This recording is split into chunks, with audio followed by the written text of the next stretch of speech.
La notion d'égrégore. Comprendre la notion d'égrégore, ça permet de mieux comprendre certains phénomènes qui se passent même dans la vie quotidienne, dans la vie courante. Tous ces domaines-là sont pilotés par des égrégores.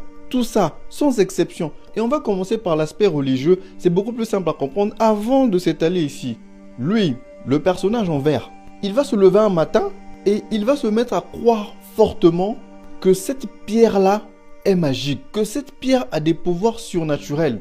Il va remarquer que chaque fois qu'il touche cette pierre-là, avant de sortir, avant de vaquer à ses occupations de la vie quotidienne, chaque fois qu'il touche cette pierre-là et qu'il fait un vœu, ou qu'il fait des déclarations, ou qu'il fait des souhaits, lorsqu'il sort, lorsqu'il vaque à ses occupations, il y a de bonnes choses qui arrivent. Il va en parler à lui, à son ami. Ah mais tiens mon ami, mais tu sais, moi j'ai un petit secret. Lorsque je touche cette pierre-là, je fais des vœux, mes vœux se réalisent. Lorsque je touche cette pierre-là, je fais des déclarations, mais je vois qu'il y a des manifestations positives dans ma vie. Mais est-ce que tu vas pas essayer, mon ami, toi aussi, de toucher cette pierre? Son ami va se dire, ah bon? D'accord. Voilà que son ami aussi va venir toucher la pierre. Une fois que son ami touche la pierre, peut-être que par effet placebo, son ami va se rendre compte que tiens, mais ça marche mon ami. Cette pierre-là, oui, elle a un pouvoir. C'est comme ça que de fil en aiguille, ils vont en parler à d'autres personnes des pouvoirs surnaturels de cette pierre. Et c'est comme ça que tout ce beau monde-là vont se mettre à croire que cette pierre a un pouvoir surnaturel.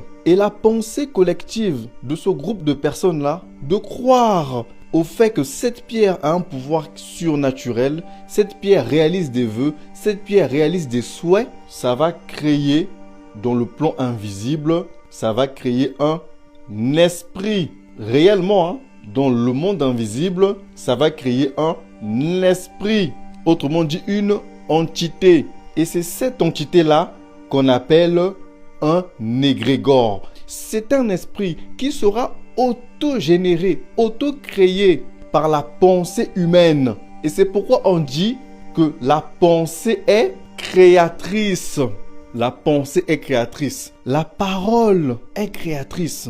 Donc eux, par leur pensée collective, ils vont manifester une entité. Cette entité est appelée un égrégore. Maintenant, il y a quelque chose de très important que vous devez connaître sur ça. C'est que la personne qui crée cet égrégore-là, c'est cette personne-là qui pilote l'égrégore. D'accord? Parce que tout vient de lui. C'est ce qu'on appelle la pensée source de l'égrégore. Tout a commencé par lui. C'est lui qui a commencé à croire au pouvoir surnaturel de cette pierre. Et donc lui, il va avoir un centre de contrôle de l'entité, de ce qu'on appelle la pensée source. Parce que la pensée source vient de lui. Et c'est lui qui aura la capacité de modifier la pensée de l'égrégore. C'est lui qui sera le cerveau de l'égrégore. C'est lui qui aura la capacité de modifier l'influence que cet égrégore a sur le groupe. Ce que je vous dis, c'est très profond. Lui, il aura la capacité d'influencer l'influence spirituelle que l'égrégore a sur le groupe. Il aura la capacité de modifier l'action spirituelle que cet égrégore, que cet esprit-là a sur le groupe. Si au départ, il voulait que cet égrégore ait de bonnes intentions envers le groupe, il peut se lever un bon matin et commencer à vouloir que cet esprit-là se mette à nuire au groupe. Parce qu'il est l'auteur de la pensée source de l'égrégore. C'est de la spiritualité profonde, là on est d'accord? Dans la spiritualité profonde. Ce phénomène-là qui va après donner naissance aux sectes, à des mouvements sectaires, où on a un gourou qui a le contrôle de l'égrégore. Parce qu'au bout d'un moment, si ceux-là, ils sont 10 000, 20 000, 50, 100 000 personnes à croire en cet égrégore-là, et que lui, il pilote la pensée source de l'égrégore, ça lui donne un pouvoir énorme. Par exemple, le pape, il est le pilote de l'égrégore catholique. On est d'accord? Ainsi de suite. Mais ça, on entrera plus en profondeur dedans peut-être un jour. Mais pour le moment, je dois vous emmener ici. Parce qu'on croit souvent que ce phénomène-là d'égrégore, c'est quelque chose qui se limite à l'aspect religieux. Alors que non, le phénomène de l'égrégore s'étend à tout ça. Comme dans les différents domaines d'activité. Prenons le domaine commercial. Dans le domaine commercial, il y a des égrégores à l'intérieur. C'est pourquoi on dit que le commerce, c'est quelque chose de très mystique. Le commerce, c'est quelque chose de très spirituel. Je vous prends un exemple. Les gens qui vendent au marché, les gens qui vendent dans un marché, ils vendent dans un marché, voilà, ils ont un marché, ils vendent des vêtements, ils vendent des habits, ils vendent des téléphones. Lorsque ces gens-là se réveillent le matin pour aller au marché, ils ont une même pensée commune, vendre. Ceux-là, ils se lèvent le matin, ils vont au marché. Dans leur tête, ils n'ont qu'un seul souhait, ils n'ont qu'une seule pensée, c'est de vendre le maximum possible de vêtements, de téléphones, de fruits, de légumes, de poissons, peu importe. Mais ils ont une pensée collective. Et cette pensée collective-là, que toutes ces personnes-là qui vont vendre dans un domaine d'activité donné, ça va créer une entité. Ça va créer un esprit. Ça va créer un égrégore. Le marché de fruits, le marché d'animaux, le marché de téléphone va devenir un égrégore. Ça va créer une entité spirituelle. Maintenant, il y a quelque chose de très intéressant à ce niveau qui est très différent de l'égrégore religieux. Suivez-moi très bien et regardez plusieurs fois la vidéo si nécessaire, vous allez très bien comprendre. Il y a quelque chose de très différent de l'égrégore religieux.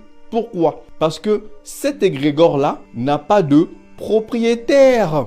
Ici, il y a un propriétaire, il y a une personne qui a émis une pensée source. Mais ici, cet égrégore-là n'a pas de propriétaire. C'est l'État qui a construit le marché et laisse les commerçants, chacun va se débrouiller. Ici, le plus souvent, il va avoir un gourou. Le plus souvent, ça se transforme en une hiérarchie comme le pape et tout et compagnie. Mais ici, ça devient autre chose. Parce que là, il n'y a pas le propriétaire de l'égrégore. Et vu qu'il n'y a pas le propriétaire de l'égrégore, ce qui va se passer, c'est que ça va engendrer maintenant ici, entre les vendeurs, un véritable combat de leadership de l'égrégore. Il va avoir un véritable combat. Chacun va user de son pouvoir spirituel, de son pouvoir mystique pour prendre le contrôle de cet égrégore-là. Et ceux qui seront spirituellement plus forts vont pouvoir, hop, ici, prendre le commande. Ceux qui seront spirituellement plus forts vont venir ici, prendre le contrôle de l'entité, prendre le contrôle de l'égrégore du marché. Et ceux qui ont le contrôle de l'égrégore du marché, il va se passer quelque chose de très puissant. C'est que vu qu'ils ont le contrôle de l'égrégore, et que au sein même de cet égrégore-là circule une énergie, là au sein de l'égrégore circule une énergie que eux ils contrôlent. Ce qui va se passer lorsque les clients, d'accord, lorsque les clients vont se diriger vers le marché et pénétrer dans le marché, donc les clients vont venir pénétrer dans le marché. Aussitôt que les clients vont pénétrer dans le marché, c'est là où vous allez remarquer un phénomène bizarre. Que les gens vont se diriger que vers certaines boutiques.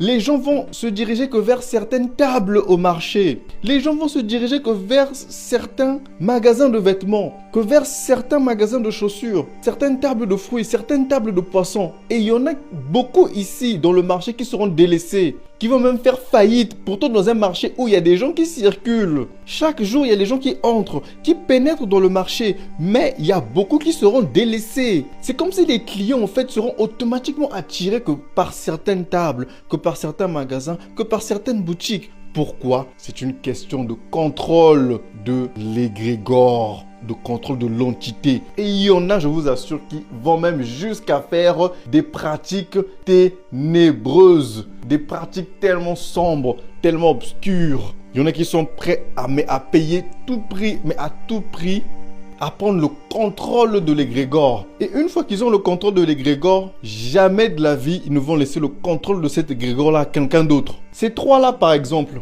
ont réussi à prendre le contrôle de l'égrégore. Et au bout d'un moment, ils vont se rendre compte que bah tiens, mais c'est nous qui avons le contrôle de l'égrégore. Venez, on se réunit. Les trois vont former un clan. Et ça finit souvent encore par former des sectes aussi. De telle sorte à ce que toi, si tu veux aussi attirer la clientèle au sein du marché, tu dois rejoindre leur clan parce que eux ils contrôlent l'entité. C'est très mystique ce que je vous dis. C'est très mystique. Et c'est la même chose qui va se passer dans les entreprises où souvent tu vois que tu travailles dans une entreprise et on va te licencier alors que tu travailles bien, mais on va te dire tu n'es pas dans l'esprit de l'entreprise. C'est la raison qu'on va te sortir. On va te dire non mais tu n'es pas dans l'esprit de l'entreprise.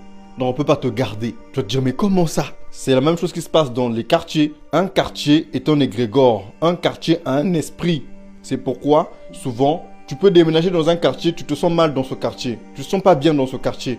Ou au contraire, te sentir très bien. Parce que tu seras soit en alchimie, soit pas en alchimie avec l'esprit, donc l'égrégore du quartier. C'est pareil pour les villes, c'est pareil pour les pays. Il y a certaines personnes, ça va pas dans ce quartier.